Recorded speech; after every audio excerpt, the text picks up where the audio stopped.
trimestre prochain, nous allons aborder ensemble un sujet très cher pour les adventistes et bien sûr pour le christianisme dans son ensemble. C'est un sujet qui concerne la mission. Vous l'avez certainement déjà pu voir ou apercevoir pour ceux qui ont été curieux.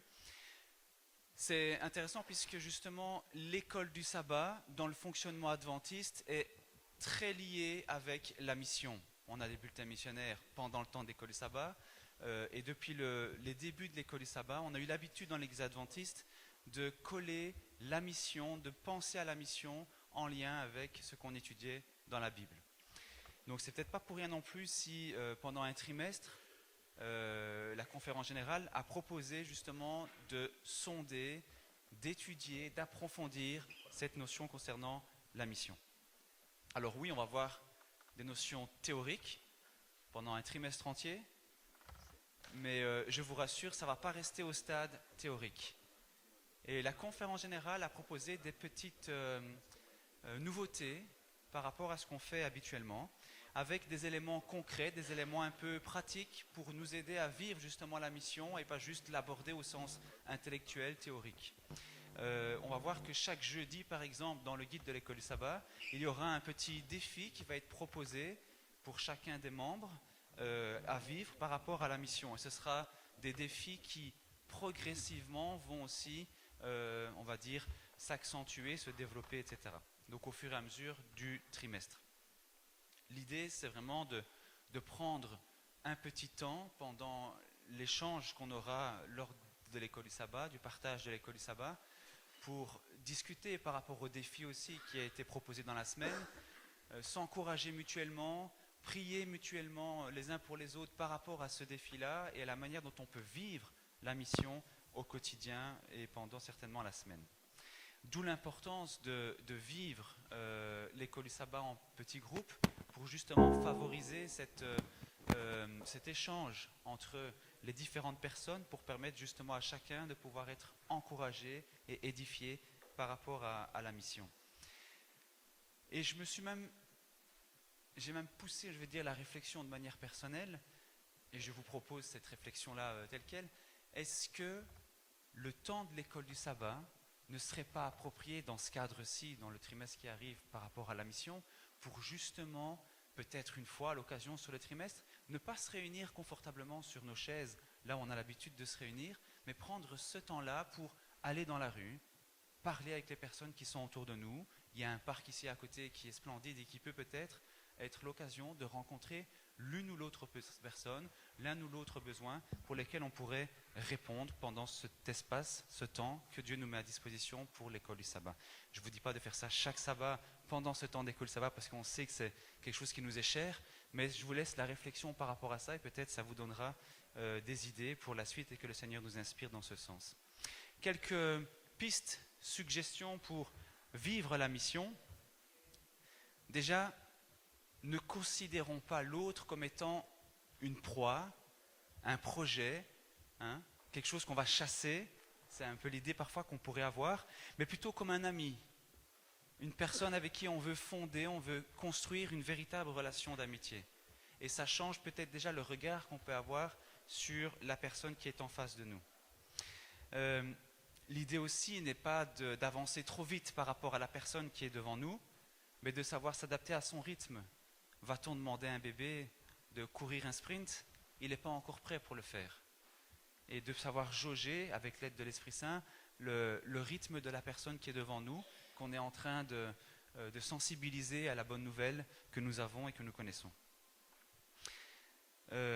Dans Jean 17, le Christ, dans cette dernière prière sacerdotale qu'il va faire pour ses disciples de son vivant, mais aussi, il dira pour ceux qui croiront en mon nom par après, donc nous sommes inscrits dans cette prière-là.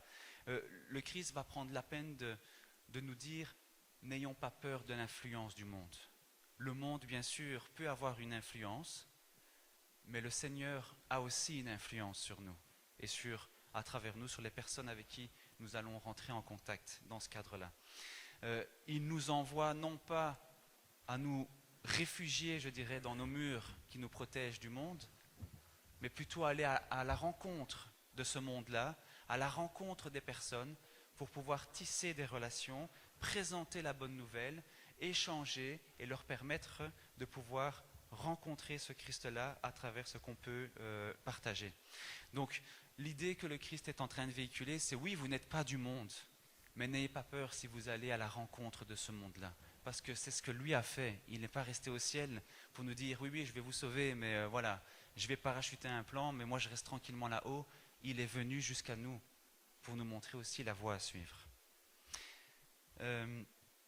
C'est une solution qui n'est pas non plus projetée ou parachutée du ciel par rapport à l'évangélisation, même si parfois on aimerait bien avoir une recette à suivre et on sait exactement les étapes qu'il faudrait réaliser pour pouvoir la vivre. Mais dans tous les cas, je pense que le Seigneur nous inspire et nous permet de nous réajuster s'il le faut pour pouvoir mieux présenter ce même message de la bonne nouvelle qui ne change pas, qui est identique à ce qui a été prêché à l'époque de Jésus ou de Paul, mais peut-être avec des termes, avec un contexte qui sera adapté au public à qui on s'adresse. Et là, ça vaut la peine aussi de prendre ça en considération, de poser les bonnes questions pour connaître ce public-là, de s'intéresser à cette personne qui est devant nous et qui peut-être a besoin d'entendre cette bonne nouvelle de ce Christ qui donne le salut pour l'humanité, de s'intéresser à ces personnes, de voir ce qu'elles ont besoin, ce qu'elles ont comme attente, peut-être aussi quels sont leurs loisirs, pour pouvoir adapter notre message en fonction de ce public-là. Et ça, c'est quelque chose qui compte essentiellement. Et il y a plusieurs exemples dans la Bible, d'ailleurs, qui le montrent, notamment lorsque Christ va interpeller Paul lorsqu'il est sur le chemin de Damas. Et Paul le dira dans Acte 26 au verset 14, pour ceux qui veulent la référence. Christ va parler en hébreu à Paul. Il ne le fait pas pour rien. C'est parce que l'hébreu était la langue de cœur de Paul. Est-ce que nous sommes capables de parler la langue de cœur, de toucher la sensibilité de la personne qui est en face de nous et qui ne connaît pas encore la bonne nouvelle du Christ? C'est tout le défi, bien sûr, devant lequel nous sommes en train de réfléchir, mais c'est un défi beau, noble, auquel nous sommes conviés et sur lequel nous allons pouvoir travailler ensemble pendant tout ce trimestre. Je vous laisse la méthode d'Ellen White, par rapport bien sûr à la méthode du Christ, qui est connue peut-être aussi parmi vous. Et elle dit, la méthode du Christ pour sauver les âmes est la seule qui réussisse. Il se mêlait aux hommes pour faire du bien, leur témoigner sa sympathie, les soulageant, gagnant leur confiance, et puis il leur disait, suivez-moi. Et vous voyez que dans cette méthode-là, il y a des étapes chronologiques qui sont données comme conseils par rapport à la manière dont on peut entrer en relation avec une personne. D'où le relationnel qui joue énormément dans l'approche d'une personne sur le plan spirituel pour évangéliser. J'aimerais vous laisser une petite histoire qui a été reprise d'ailleurs pour ceux qui l'ont peut-être déjà parcourue dans la fin du guide. Une histoire qui fait réfléchir en tout cas sur la manière dont peut-être parfois on procède dans l'évangélisation, dans la mission. On raconte que dans un village, il y avait à côté de ce village-là un chemin qui longeait la forêt. Et ce chemin-là était souvent un problème pour les voyageurs. Les villageois entendaient des voyageurs qui s'enfonçaient dans les marécages et qui étaient coincés là-dedans pour finir mourir à travers ces marécages. Mais voilà que les villageois décident d'en parler entre eux. Super initiative pour commencer.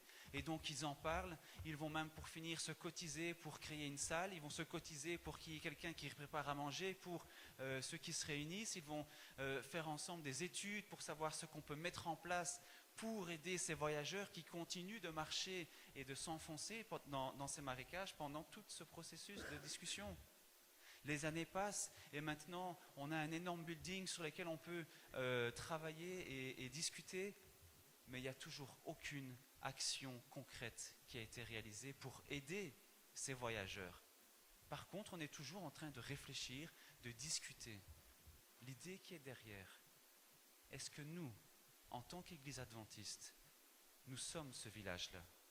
Est-ce que nous sommes en train de réfléchir à ce qu'on peut mettre en place pour toucher les autres, pour rayonner cette bonne nouvelle? ou bien nous sommes plutôt des acteurs qui allons sur le terrain. Oui, réfléchir, ça fait partie aussi du processus, mais pas que. Il y a un moment aussi pour aller sur le terrain. Et je me réjouis de savoir qu'au sein de votre communauté, il y a une campagne d'évangélisation qui va avoir lieu très bientôt. Et je loue le Seigneur pour cela et j'espère que ce sera l'occasion pour justement inviter des personnes, sensibiliser des personnes par rapport à la foi chrétienne. Des exemples d'évangélisation, il y en a plein, à travers la Bible notamment, et puis en dehors de la Bible. Et mon souhait, c'est que chacun d'entre nous puisse, en tant qu'être humain, en tant que disciple du Christ, compléter ces exemples d'évangélisation qui se trouvent à travers la Bible pour rajouter des pages d'expérience personnelle derrière et à la suite de ces pages qu'il y a dans la Bible. Nous sommes tous appelés à un grand ministère d'évangélisation. Chacun à son niveau, chacun avec ses aptitudes et les dons que le Seigneur lui a confiés, mais nous avons en tout cas ce ministère et c'est mon souhait pour chacun d'entre nous, avec l'aide du Très-Haut, de pouvoir être un ministère de bénédiction pour les personnes qui nous entourent. C'est la mission de Dieu, c'est vrai, celle que le Christ nous confie, donc quelque part c'est aussi ta mission. Que le Seigneur nous bénisse. Amen.